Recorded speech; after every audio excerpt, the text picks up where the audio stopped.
अगर आपके गुर्दे के अंदर पथरी है और आप बहुत ज़्यादा पानी पी रहे हैं, तो ये आपके लिए ख़तरनाक भी हो सकता है। अक्सर लोग ये समझते हैं कि जितना ज़्यादा पानी पिएंगे, उतनी ही जल्दी पथरी खारिज होगी। लेकिन ज़्यादा पानी पीना पथरी के हर मरीज़ के लिए फ़ायदेमंद नहीं हो सकता। आज की इस वीडियो में मैं आपको बताऊंगा कि पथरी के किन मरीज़ों को पानी ज़्यादा पीना चाहिए और किन मरीज़ों को पानी कम पीना चाहिए। अगर पथरी आपके गुर्दे के अंदर है या मसाने के अंदर है और उस पथरी का साइज़ ज़्यादा बड़ा नहीं है, तकरीबन 5-6 एमएम से कम है, तो ऐसी सूरत के अंदर अगर आप ज़्यादा पानी पिएंगे तो ये आपके लिए फ़ायदेमंद हो सकता है। ज़्यादा पानी पीने से ये जो पथरी है आसानी के साथ पेशाब के रास्ते से खारिज हो सकती है।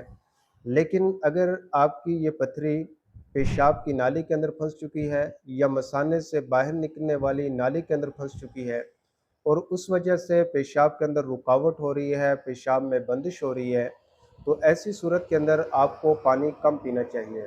अगर आप ज़्यादा पानी पिएंगे तो उससे पेशाब ज़्यादा बनेगा और ज़्यादा पेशाब बनेगा और पेशाब की नाली के अंदर बंदिश होगी, तो उस वजह से आपके गुर्दों पर जो है दबाव ज़्यादा बढ़ सकता है और ज़्यादा दबाव बढ़ने की वजह से आपके गुर्दों का दर्द जो है वो ज़्यादा हो सकता है और खुदा न खास्ता आपके गुर्दे डैमेज भी हो सकते हैं।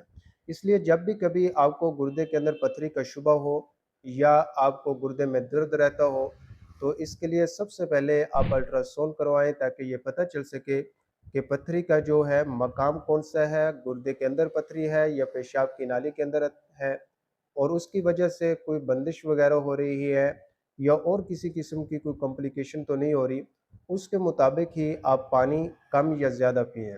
इसके अलावा अगर आपके गुर्दे की पथरी जो है उसका साइज़ बड़ा है या पानी ज़्यादा पीने से भी छोटी पथरियाँ खारिज नहीं हो रही, तो इसके लिए आप होम्योपैथिक इलाज को ज़रूर आज़माएँ। होम्योपैथी में बहुत सी ऐसी मेडिसिन्स हैं जिनके इस्तेमाल से गुर्दे की पथरियाँ बहुत ही आसानी के साथ रेज़ा-रेज़ा होकर पेशाब के रास्ते से खारिज हो जाती हैं। गुर्दे की पथरी के हवाले से या सेहत के किसी भी मसले के हवाले से अगर आप मुझसे ऑनलाइन मशवरा लेना चाहें, तो आप मेरे इस व्हाट्सएप नंबर पर मुझसे रब्ता कर सकते हैं। अपनी सेहत का बहुत सारा ख्याल रखिए, अपनी दुआओं में मुझे याद रखिए। Homeopath doctor Mohammad Siddique.